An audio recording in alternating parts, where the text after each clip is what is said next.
जय गुरुदेव, जय गुरुदेव। दुनिया किसी के लिए नहीं रुकती।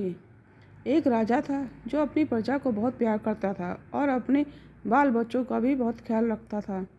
पूरे घर परिवार की संभाल करता था, मतलब ये सब लोग उससे संतुष्ट थे और खुश थे। राजा का समय पूरा हुआ तो धर्मदूत उसको लेने आए और ले जाकर धर्मराय के दरबार में खड़ा कर दिया।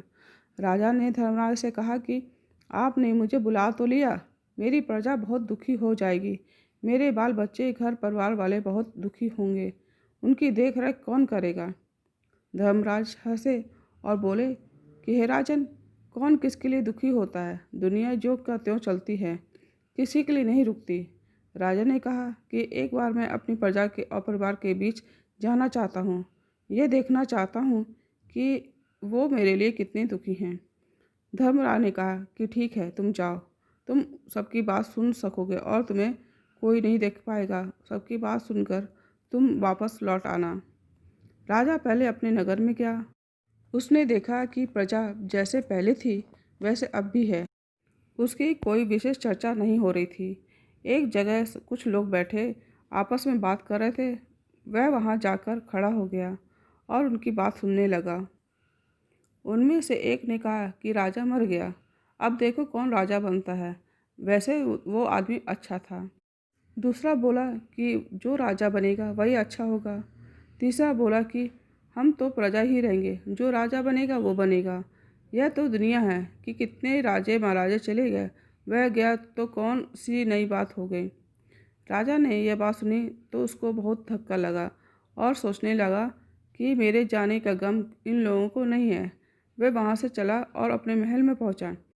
महल में देखा तो वहाँ उसकी चर्चा कम, राज तिलक की चर्चा जोरों पर थी। मंत्रीगण कह रहे थे कि राजा साहब का छोटा भाई है, उसको राज तिलक किया जाएगा। वहाँ से चला तो रानी निवास में पहुँचा। उसने देखा कि उसकी रानी सादे कपड़ों में बैठी है, उसका छोटा भाई भी वहाँ बैठा है और कुछ लोग और हैं। वहाँ चर्चा यह हो रही थी कि भाई को राजा बना दिया जाए। रानी से लोगों ने उसके विचार पूछे तो वह बोली, जैसे आप लोग ठीक समझे वह करें। जिसको जाना था वह तो चला ही गया, वह तो वापस लौटेगा नहीं। मुझे आप लोगों की बात मंजूर है। राजा को यह सुनकर बहुत बड़ा धक्का लगा। उसका सारा भ्रम टूट चुका था। वह पहुंचा धर्मराय के दरबार में। धर्मराय हंसे और बोले कि जाना चाहोगे अपने राज्य में? राजा बोला कि नहीं, मुझे तो अब कुछ नहीं चाहिए, ना राज ना घर परिवार।